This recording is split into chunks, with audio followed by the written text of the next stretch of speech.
일단 EBS 학습법에 대해서 먼저 얘기하도록 하겠습니다. 자, EBS 활용 어떻게 하느냐에 따라서 EBS가 시험에서 굉장히 플러스가 되기도 하고 또는 독이 될 수도 있습니다. EBS를 맹목적으로 무식하게 막 공부하는 거 아니에요. 알겠죠? EBS는 이렇게 활용하는 겁니다. 자, 봅시다. 일단 영역별로 알려드릴게요. 영역별로. 자, 화법 영역. EBS가 의미가 있는 것이냐? 화법은 EBS가 연계성이 느껴지던가요? 여기 이제 재수생들이기 때문에 작년 수능을 본 거지. 작년 수능 시험장에 갔었죠? 네. 화법 딱 보니까 아니 이 작품은 EBS에 있는 그건가? 이게 보여요? EBS를 안 봤어요. 그래서 여기 있는 거야. 아, EBS를 안 봤구나. EBS를 아예 안 보고 시험장에 갔어? 이야. 아, 화작 부분을 아예 안 봤어요? 그랬을 수 있습니다. 문학은 작년에 봤었고? 학교에서 하는 거. 보통 요즘에 이제 학교에서 다 EBS로 진도를 나가죠. 그죠? 비문학도 했었고, 작년에? 안 했어요? 그러니까 문학만 살짝 보고 갔구나. 자, 화법 같은 경우에 잘 봐요.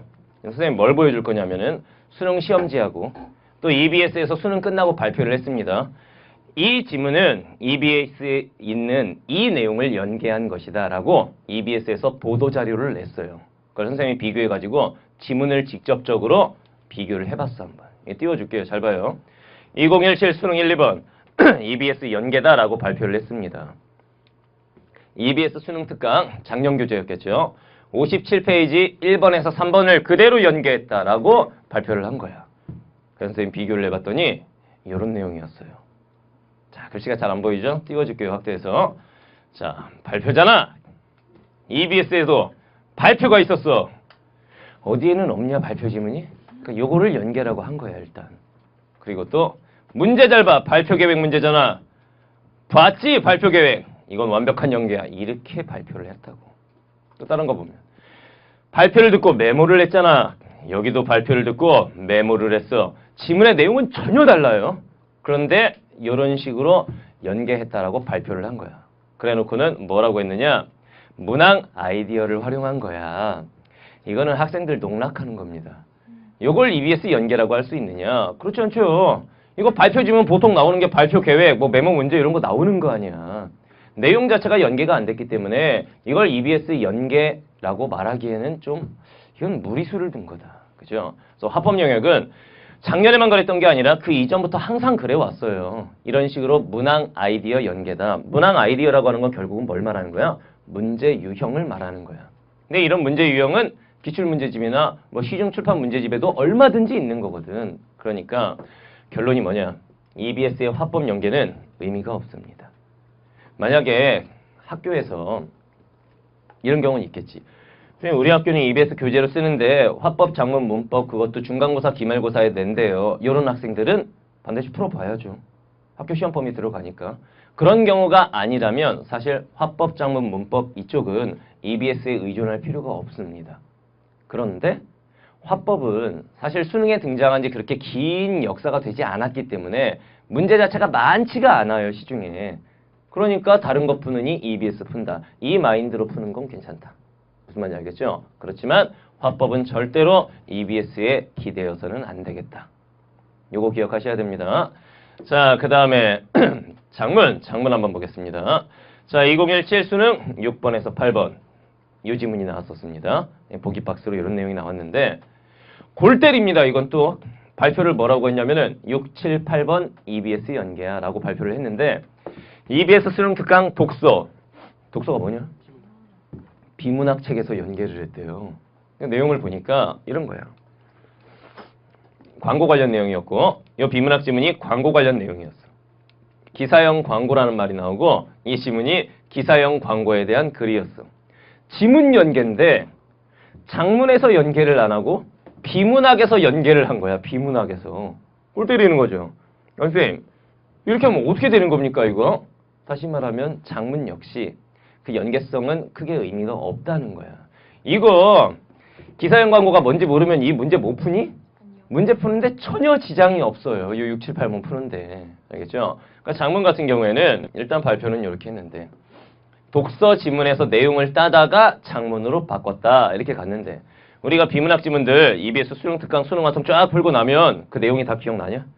아니야. 시험장에서 보면은 더군다나 장문으로 이렇게 넘겨버리면은 뭐야 이거? 전혀 기억이 나지 않을 거야. 알겠죠? 그러니까 작문 같은 경우에도 문제 유형별로 풀어내는 방법을 배우는 게 중요한 거지 EBS가 중요한 건 아니다. 결론적으로 EBS 작문 연계 별 의미 없습니다. 이것도 모르고 화법부터 작문까지 EBS만 죽어라 파는 애들이 되게 많아요. 특히 재학생 중에. 재수생들은 알아. 왜 시험장에 가봤더니 에이씨 이게 뭐야. 이걸 안단 말이야.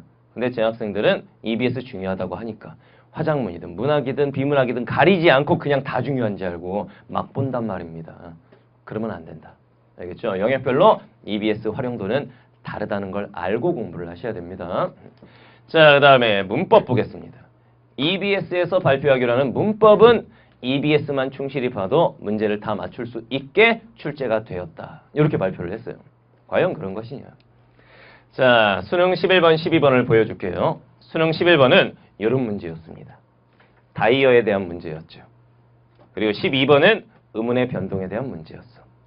13, 14, 15번도 EBS에서 연계했다고 이렇게 발표를 했는데 비교해보니까 이거는 연계가 아니에요. 전혀 연계성을 느낄 수 없는 거고 그나마 좀 연계성을 느낄 수 있는 게 이건데 자, EBS에서는 수능 11번 다이어 문제잖아. 우리 책에도 있었어. 다이어 문제가. 다이어 문제는 수두룩 빽빽해요. 근데 이걸 가지고 연계다 이렇게 말을 한 거지. 선택지나 자료의 내용은 전혀 달랐는데. 그죠?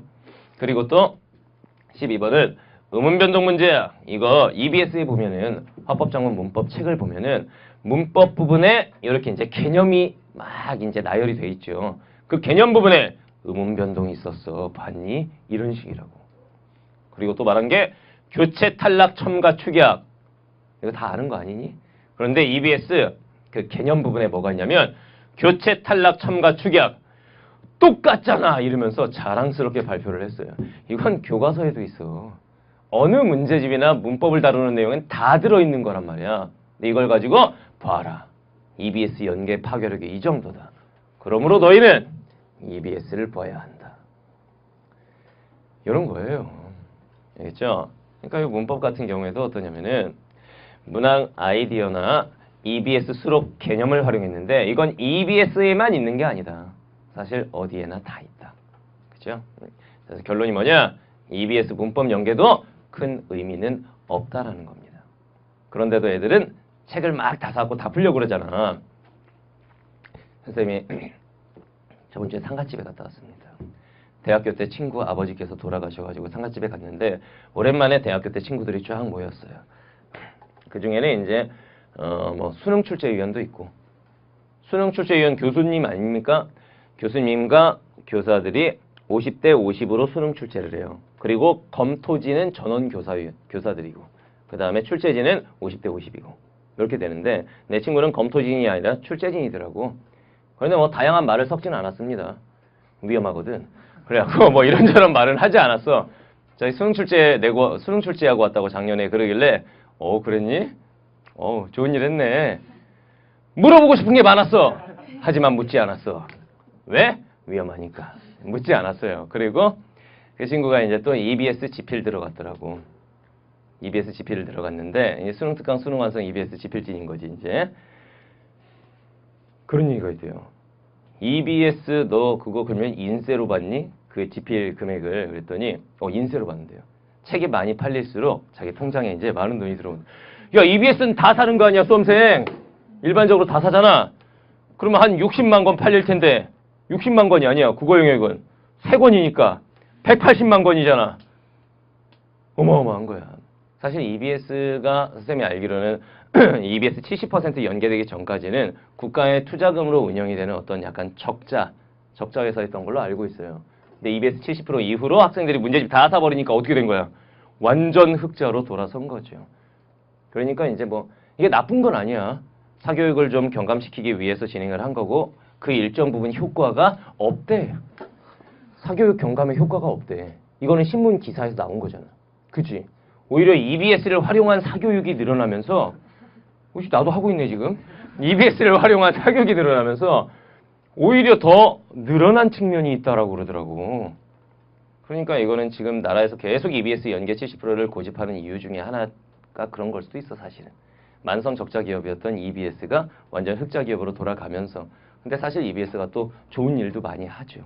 이제 저소득층 자녀들을 위한 교육 지원이라든가 뭐 섬마을이나 이런 도서지역 교육 지원이나 이런 거 많이 하기 때문에 그게 좋다 이거야. 그런데 이런 식으로까지 얘기를 하면서 그러므로 EBS를 봐라. 이거는 조금 무리가 있지 않느냐라는 거지. 알겠죠? 그래서 화법, 작문, 문법은 학교 시험 범위에 들어가면 봐야겠지만 그렇지 않다라고 하면 굳이 이쪽에 의존할 필요는 없다라는 게 결론입니다. 알겠죠? 자, 그 다음에 독서. 비문학 같은 경우에는 어떻게 되느냐. 얘 표정이 지금 선생님 독서 작년에 막장이던데요. 이런 표정 아니야. 별 도움이 안 됐다 이거지 EBS가. 자, 한번 보겠습니다. 자, 16번에서 20번 작년에 논리 실증주의자와 포퍼와 관련된 논증 지문이 출제가 됐습니다. 이 지문 기억나요? 네. 기억이 나요? 네. 많이 맞췄나요 여기서? 네. 그렇지. 확인할 길이 없으니까 내라고 해야지. 이 지문부터 애들이 맞가기 시작한 건데 작년에 굉장히 어려웠습니다. 이거 그 다음에 이제 미생물 그 다음에 보험 지문 이쪽으로 간 건데 요 지문이 이제 EBS 연계라고 발표가 됐습니다. EBS 수능 특강 비문학 16에서 18페이지 똑같은 지문이야 발표를 했는데 선생님이 눈 씻고 찾아봐도 포퍼가 나오는 거야? 포퍼가 나옵니다. 끝났어요. 이게 끝이야. 지문의 내용은 완전히 달라.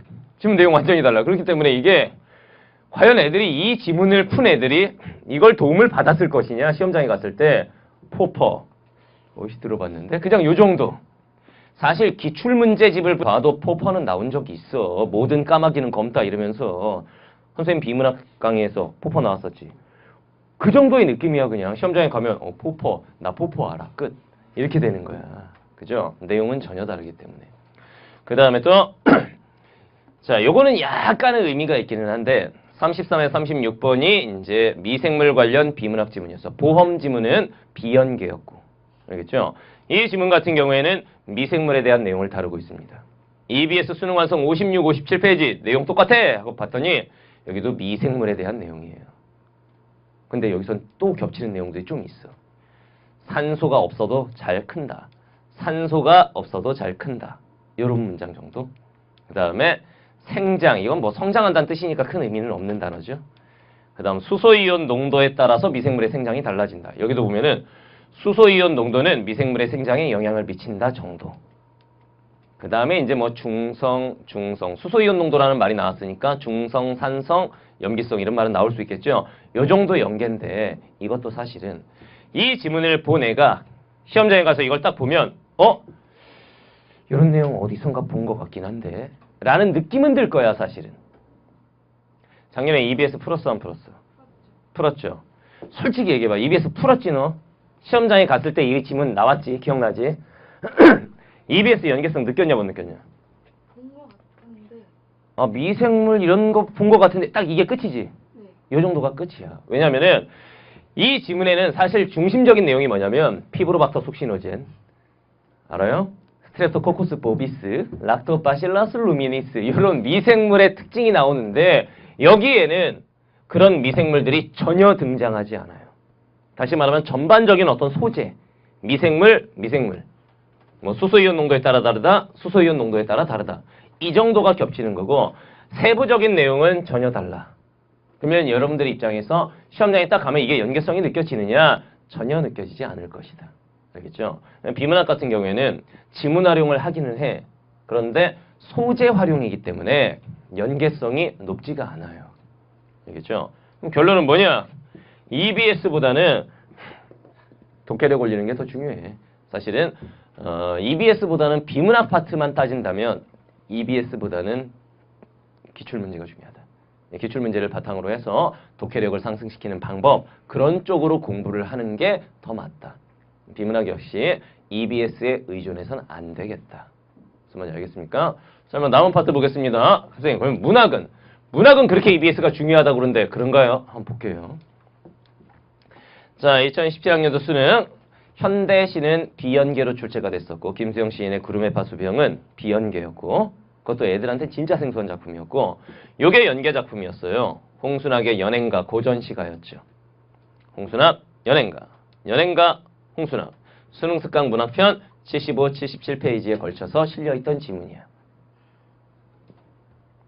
끝이야. 내용이 전혀 달라요. 다시 말하면 연행가라는 작품이 굉장히 긴 작품이거든. 그 중에서 수특에는 이 부분이 실려 있었는데 수능에는 다른 부분이 출제가 된 거지. 왜 이게 연행가를 공부한 게 도움이 되냐 안 되냐 시험 현장에서? 되긴 됩니다. 왜 이 말을 하느냐? 이게 왜 도움이 되게? 선생님이 작년에 이걸 수업 시간에 다뤘었습니다. 그러면서 어떤 얘기를 했었냐면 이게 이제 청나라 사신으로 갔는데 사신으로 갔을 때 그 청나라에서 자기가 보고 듣고 느낀 점을 쓴 건데 그래서 뭐 사신으로서 뭐 접대도 받고 뭐 이런 내용들이 있다. 이 내용을 설명을 했었는데 딱 이 부분이 청나라 사신으로 가서 청나라 애들이 나를 접대해주고 뭐 이런 내용이 나오는 거거든 지금. 그러니까 이거는 도움이 됩니다. 이게 분명히 다른 부분이긴 하지만 이 내용을 잘 공부를 한 애들 그리고 이 부분 말고 다른 부분의 내용까지 좀 폭넓게 공부한 애들은 시험장에 딱 갔을 때 연애인가? 이거 청나라 사신으로 갔을 때 접대받은 이야기 그거 아니야? 내가 공부한 부분은 아닌데? 맞네 그런 내용이네. 문제 풀 때 어때요? 도움이 됩니다. 다 맞췄어 그래서? 이게 다 맞았어요? 시험장에서 느껴지던가? 이거 배운 건데? 이거 느껴져요? 좀 다른데? 익숙한 느낌. 그게 시험장에선 도움이 됩니다. 무슨 말인지 알겠죠? 그래서 시문학 같은 경우에는 더군다나 이게 약간 독특한 경우기도 해. 같은 시인데 다른 부분을 출제를 한 거 아니야. 근데 만약에 긴 시가 아니라 짧은 시를 연기할 경우는 어떻게 되겠니? 그대로 나올 수밖에 없는 거야. 무슨 말인지 알겠죠? 이게 고전 시가에서 가사 작품들은 내용이 길잖아. 뭐 관동별곡, 삼이인곡 승 길잖아. EBS에는 이 부분인데 수능에는 다른 부분 실을 수도 있는 거지만 내용이 짧은 작품이 연계될 경우 그대로 실리게 돼 있어. 무슨 말인지 알겠죠? 그 전년도나 그 전년도는 그랬었거든. 그러니까 여러분들이 시문학은 어떻게 해야 되느냐. 이렇게 지문 활용을 하니까 반드시 EBS 보셔야 됩니다. EBS 시문학 학습은 매우 중요합니다. 알겠죠? 자, 그 다음에 산문문학 한번 보겠습니다. 산문. 연계된 지문은 요거였어요. 박시전이 연계가 됐었어. 그리고 현대소설 박경리 작가의 시전과 전장은 비연계였고 이거는 누구나 처음 보는 작품. 굉장히 생소한 작품. 작년에 비연계 같은 경우에는 예를 들면 뭐 천재교육엔 실려있고 지약사엔 안 실려있고 이러기엔 좀 형평성이 어긋나잖아요. 진짜 애들이 다 처음 볼 만한 작품. 그래서 김수영 시인의 구름의 파수병. 어느 교과서에서도 볼 수 없는 작품. 그 다음에 박경리 작가의 시장과 전장. 박경리 작가 하면 뭐 토지 뭐 이런 작품이 나올 줄 알았는데 그 생소한 작품이 나온 거예요. 역시 교과서 어느 교과서를 봐도 거의 찾아볼 수 없는 생소한 작품. 그렇게 갔었고 그 다음에 연계 같은 경우에는 박시전이 나왔는데 EBS 실려있는 부분하고 보니까 인물이 겹쳐요. 개화가 누구야? 네 친구냐? 개화가 누구야? 주인공 아니야. 제목이 박시전인데 그러면 개화전이었겠지. 박시전이니까 주인공은 박시고 개화의 시비 부인 주인 박씨의 주인이 개화야. 개화의 주인이 박씨. 그렇죠. 개화의 주인이 박씨. 시비라고 하면 시녀를 말하는 거지. 맞아요. 그래서 인물이 이렇게 겹친다 이거지. 역시 잘 들어요. EBS에 수록된 부분과 다른 부분이 출제가 됐어. 그런데 선생님 같은 경우에 EBS 압축 수강에서 작년에 어떻게 수업을 했냐면은 뭘 했어? 전체 줄거리를 했어. 전체 줄거리. 이 작품 전체적으로 봤을 때는 이런 내용이다. 그리고 선생님이 변형 문제 편이 또 따로 있었죠. 그 변형 문제 같은 경우에는 EBS 실려있는 그 부분이 아니라 다른 부분. 선생님 그 문제집에 실려있던 그 부분이 나온 거예요. 이게. 오히려 EBS 본편이 아니라 선생님은 다른 부분으로 문제를 변형해서 냈었는데 그 부분이 수능에 출제가 됐었어요. 엄청난 일이죠. 뭐 이렇게 나왔었는데 어쨌든 이거 박시전을 제대로 공부한 애들은 시험장에 가면 이게 연계성이 느껴질까 안 느껴질까? 느껴져요. 물론 이게 워낙 유명한 작품이긴 하지만 교과서에도 실려있는 EBS를 제대로 공부했다면 도움이 되는 겁니다. 이건. 그리고 또 이런 지문이 출제가 됐었어요. 이강백의 느낌 극락 같은이라는 극문학이죠. 극문학. 이거 기억나죠? 이거 선생님 수업 시간에 했었니 안 했었니? 했었지. 시험장에 갔을 때 기억 안 나? 나긴 나요. 기억나요. 왜 나긴 나요라고 하냐면 정확히 그 부분은 아니었어. 일부의 내용이 겹쳐. 지문 중에서 오빠 뭐 하는 거죠? 이 부분? 이것도 보면 오빠 뭘 하는 거죠? 이 겹쳐요 여기. 이 부분부터 시작해가지고 한 지문에서 한 요만큼은 그래도 겹치는 내용. 나머지 부분은 안 겹치는 내용. 그렇다고 해도 이 지문을 제대로 공부했다면 시험장에 딱 가보면 이것도 폭넓게 공부했어야 돼. 아, 이게 뭐 동현과 서영의 대류인데 서현이라는 애는 예술 혼을 추구하는 애고 동현이라는 애는 형식적인 걸 추구. 이거 수업 시간에 내용 가르쳤었지. 그 상태에서 이 지문을 봤다면 그런 내용이지 이게. 그러니까 이게 EBS를 제대로 본 사람들은 분명히 연계성이 느껴집니다. EBS 연계성이 느껴지면 문제가 똑같니? 그렇지 않아요. 내가 아는 그 지문 하다못해 너네는 여러분들을 무시하는 건 아닙니다. 오늘 배웠던 지문이 내일 수능에 나와도 틀릴걸? 무시하는 건 아니에요. 1시간 전에 배운 게 1시간 뒤에 나와도 니네 틀리잖아. 무시하는 건 아니라고. 어? 그러니까 이게 똑같이 안 나온다는 얘기야. 그럼 뭐가 도움이 된다는 거야? EBS를 보면.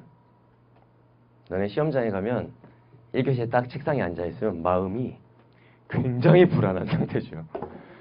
더군다나 내가 막 국어 영역이 1등급에서 3등급까지 널뛰기 하는 애들 많거든. 또는 어떤 때 잘 볼 때는 2등급이 나오는데 못 봤다 하면은 4등급 나오고 이렇게 널뛰기 하는 애들이 많아요. 걔네들 수능 시험날 아침에 오늘 내가 과연 요 2를 맞을 것이냐? 요 4를 맞을 것이냐? 마음이 굉장히 불안한 상태죠. 그런 상태에서 지문들을 봤는데 와, 다 처음 보는 거야. 그럼 어떻게 될 것 같니? 일단 심리적으로 굉장히 불안정한 상태로 시험을 보게 돼. 그러면은 문제가 그렇게 어렵지도 않은데 이게 어떻게 되는 거야? 안 들어와 눈에.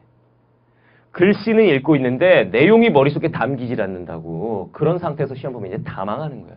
그래서 EBS는 제대로 봤을 경우에 일단 첫 번째 심리적 안정감. 이게 국어 영역은 굉장히 큰 거야. 수학은 불안해서 틀리니? 마음이 불안해서 4점을 틀려요? 그렇지 않아요. 못 푸니까 이거는. 그냥 모르겠으니까. 근데 국어 영역은 마음이 불안하면 읽힐 글도 안 읽혀요. 그래서 틀린 경우가 굉장히 많지. 그 다음 두 번째. 또 어떤 측면에서 도움이 될까요? 시간 단축. 시간 단축.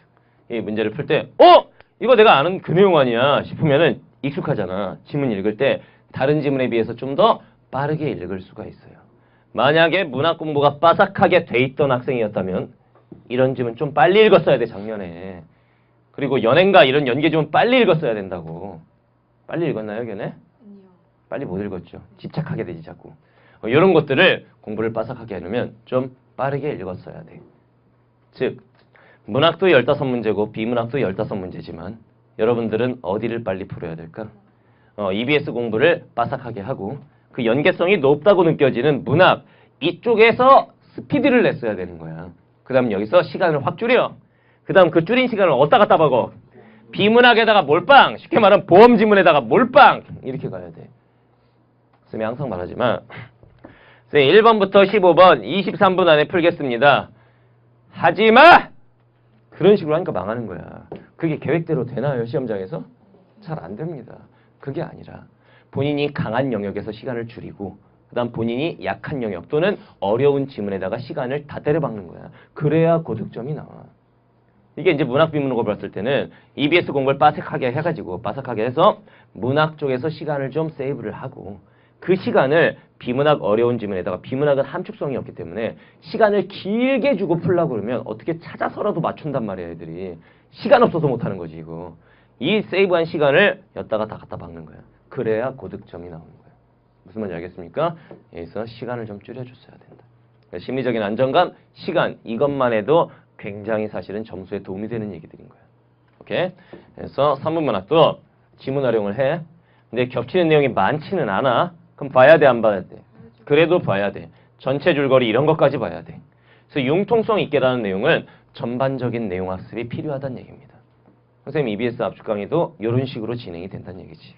무슨 말인지 알겠습니까? 단순히 그 지문만 딱 빼고 끝나면 안 된다는 얘기야. 좀 폭넓게 공부를 해줘야 돼. 정말 중요한 작품들의 경우. 오케이? 자, 그러면 최종 결론이 뭐냐? 화법, 장문, 문법, EBS 연계는 의미 없다. 알겠죠?